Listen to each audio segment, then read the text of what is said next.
আসসালামু আলাইকুম। সবাই কেমন আছেন? আশা করি সবাই ভালো আছেন। আল্লাহর রহমতে আমরাও ভালো আছি। তো এই যে এখন হচ্ছে দুপুরবেলা রান্না-বাড়া করব। তো আজকে হচ্ছে আপনাদের জন্য হালিমের রেসিপি নিয়ে আসলাম। তো হালিমের জন্য এখানে পেঁয়াজ বেরেস্তা করা হইতেছে। তো পেঁয়াজটা বেরেস্তা করা হয়ে গেছিল, তারপর আদা রসুন দিয়ে দিছে আর কিছুটা বেরেস্তা নামাই নেছে মিমের বাবা। তো আজকে মিমের বাবা বাসায়, কালকে আসছে 3:30 বাজে, তো এই জন্য আর যায় নাই। আজকে শরীরটা বেশি একটা ভালো না, তো ভাবছি যে আজকে একটু ভালো মন্দ ইফতারি করি। তো এবছর তো হালিম খাওয়া হয় নাই, তো ভাবছি যে আজকে হালিমটা খাই।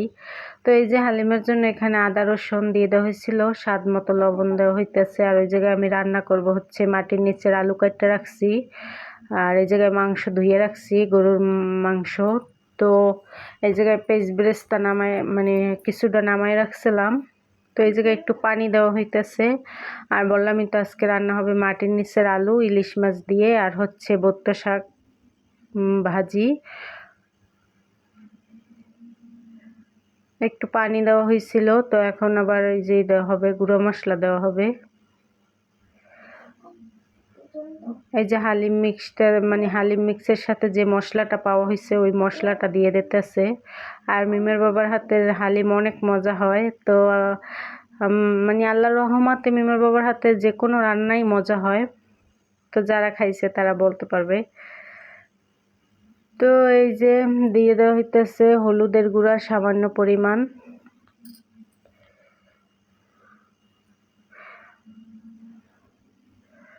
দেওয়া হইতেছে গরম মশলার গুঁড়া। মশলা দেওয়া শেষ, এবার মাংসটা দিয়ে দেওয়া হয়েছে।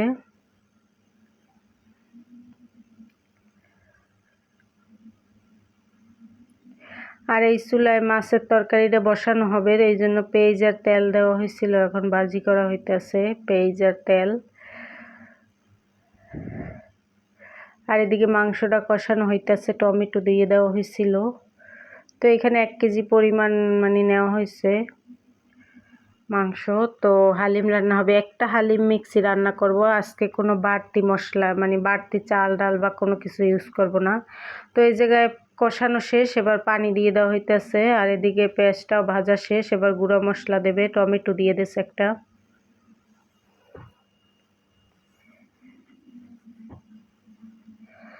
তো এদিকটা একটু পানি দিয়ে তারপর আর কি গুঁড়ো মশলা দেব। তো এই যে পানি দিয়ে দিতেছি, না হলে মশলাটা পুড়ে যাবে। তো এক চুলায় রান্না হইতেছে আর এক চুলায় হচ্ছে ইফতারির জন্য হালিম বানানো হইতেছে।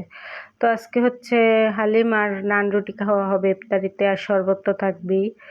আর এই হচ্ছে হলুদের গুঁড়া দেওয়া হইতেছে মাছের তরকারিতে, মরিচের গুঁড়া,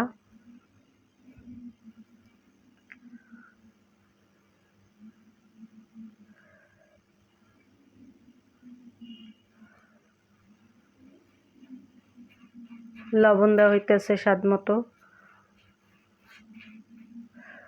সব কিছু দেওয়া শেষ হয়েছে, এবার একটু পানি দিয়ে মশলাটা কষানো হবে। আর একটু লবণ দিয়ে দেওয়া হইতেছে। আর আলুগুলো কাটতে হালকা ভাপ দিয়ে রাখছিলাম আমি। আজকে আলুগুলো খাইলেই শেষ, মাটির নিচের আলু।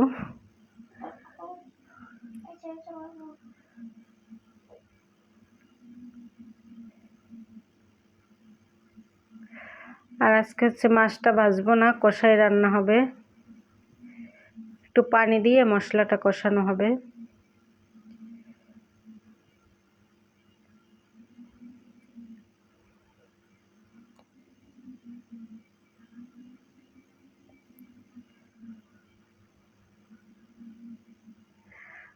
আজকে হচ্ছে স্পেশাল হালিম, নান রুটি, আর হচ্ছে 2টা শরবত বানাবো, বেলের শরবত একটা, আর হচ্ছে আমাদের বরিশালের বিখ্যাত মলিদা। তো মলিদা তো আর সবাই চেনবেন না, ভিডিওতে দেখতে পারবেন। আর হচ্ছে যারা চেনেন তারা তো চেনেনই, অবশ্যই কমেন্টে জানাবেন কে কে চেনেন।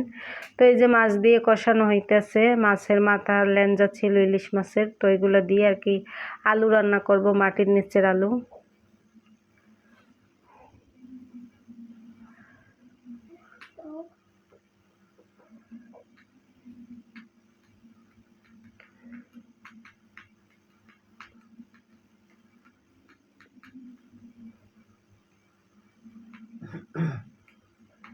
কষানো শেষ, এবার ঝোল দিয়ে দেওয়া হয়েছে। তো ঝোল দিয়ে আলুগুলো দিয়ে দেওয়া হইতেছে। আলুগুলো একটু সেদ্ধ করে রাখা হয়েছিল।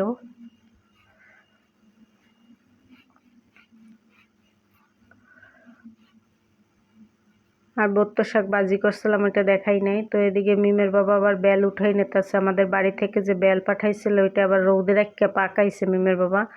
বেলগুলো কাঁচা ছিল, তো রৌদে রাখছে, পরে একটু পাকছে। তো এই যে হালিম মিক্সটা দেওয়া হয়েছিল, দেখানো হয় নাই ভিডিওটা।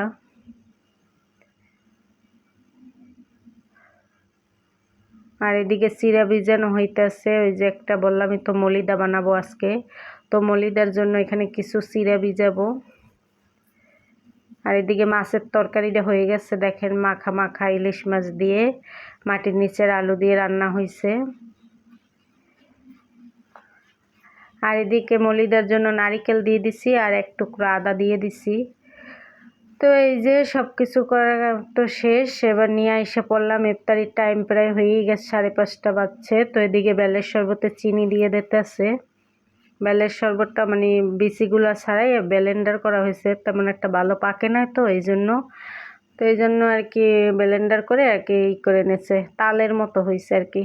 আর আমরা বিচি তো ব্লেন্ডারে দেই না, বিচি ফেলাই দিই। আর এদিকে আলি পেরে দিয়েছিলাম নান রুটি আনতে।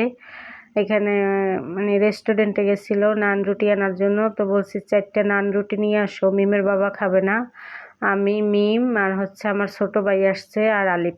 তো মিমের বাবা আবার নান রুটি খায় না, মানে খায় না বলতে আবার এত কিছু পছন্দ করে না, আছে না ভাজা পোড়া নান রুটি এই সেই।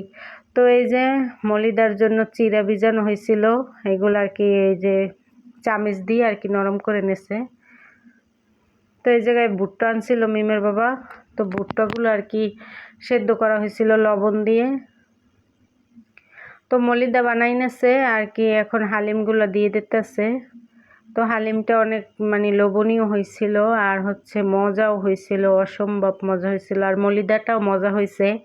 এই বছরে মানে আজকে ফার্স্ট আমরা মলিদা খাইলাম, তো ভাবছি আরেকদিন খাবো, অনেক ভালো লাগছে। তো এই যে হালিমগুলো দিয়ে দিতেছে। আর এই জায়গায় আমি সব কিছু আর কি রেডি করে নিয়েছি হালিমের জন্য, পেঁয়াজ বেরেস্তা, আদা কুচি, তারপর ধনিয়া পাতা, লেবু। তো এইগুলো এবার হালিমের উপরে পরিবেশন করা হবে। আর মিমের বাবা সবাইকে বাইরে বাইরে দিতে আছে বাটিতে বাটিতে।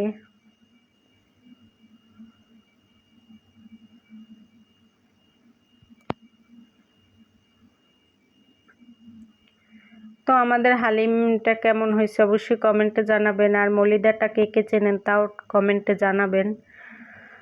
তো এই যে সবগুলো হালিমের উপরে আমি আদা কুচি, তারপর ধনিয়া পাতা কুচি, তারপর পেঁয়াজ বেরেস্তা দিয়ে দিছি। আর লেবু কাটতে রাখছি, যে যেরকম খাইতে পছন্দ করে। দেখেন কত লোভনীয় হয়েছিল হালিমটা। আর বেলের শরবতও বানানো হয়েছিল।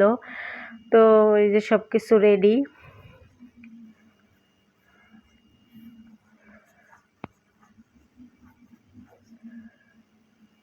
এই যে আমার সবাই ইফতারি করে নিতেছে, আজান দিয়ে দিচ্ছে। তো আমার ছোট ভাই আসছিল আবার 1টার দিকে। আর মিম এই জায়গায় খাইতেছে আর বলতেছে বেলের শরবত নাকি মজা হয় নাই। আজকে বেলের শরবতে দুধ দেওয়া হয় নাই, তো এই জন্য বলতেছে মজা হয় নাই। আর আলিফ বেচারা এই জায়গায় বসে আছে আর কি। তো এই যে নান রুটি আনছিল গরম গরম, তো এখন সবাই নান রুটি দিয়ে দিতেছি হালিম দিয়ে খাওয়ার জন্য। আজকে আর ভাজা পোড়া করি নাই, ভাজা পোড়াও ফ্রিজে ছিল, গরম করি নাই। এগুলো খাওয়ার পর আর ভাজা পোড়া কই খাবে। তো এই যে হালিম আর নান রুটি নিয়ে নিছি খাওয়ার জন্য, তো খাইয়ে নিই সবাই। এদিকে সবাই খাইতেছে আর হচ্ছে নান রুটি সবগুলো খাই শেষ করতে পারে নাই। মিমের বাবা তো খায় নাই।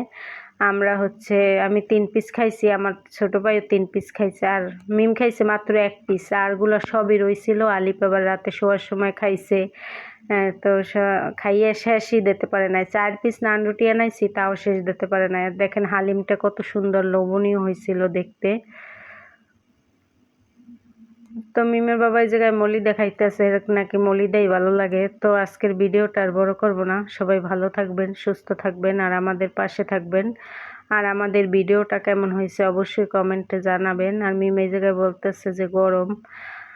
তো এখনও যারা আমার চ্যানেলটা সাবস্ক্রাইব করেন নাই অবশ্যই সাবস্ক্রাইব করে দেবেন, আর ভিডিওর ভিতরে কমেন্ট করবেন। কমেন্ট না করলে বোঝা যায় না কে কোথা থেকে দেখতেছেন। তো আমার একটা আপু আছে, রেহানা আপু, উনি প্রতিদিন রেগুলার কমেন্ট করে আমার ভিডিওতে। তো রেহানা আপু, আপনার জন্য রইল অসংখ্য ধন্যবাদ এবং ভালোবাসা।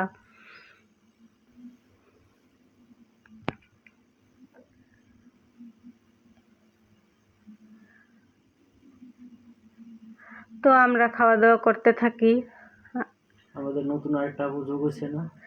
নতুন আর একটা আপু যোগ হয়েছে অবশ্য, তার নামটা আমার মনে নাই সঠিক।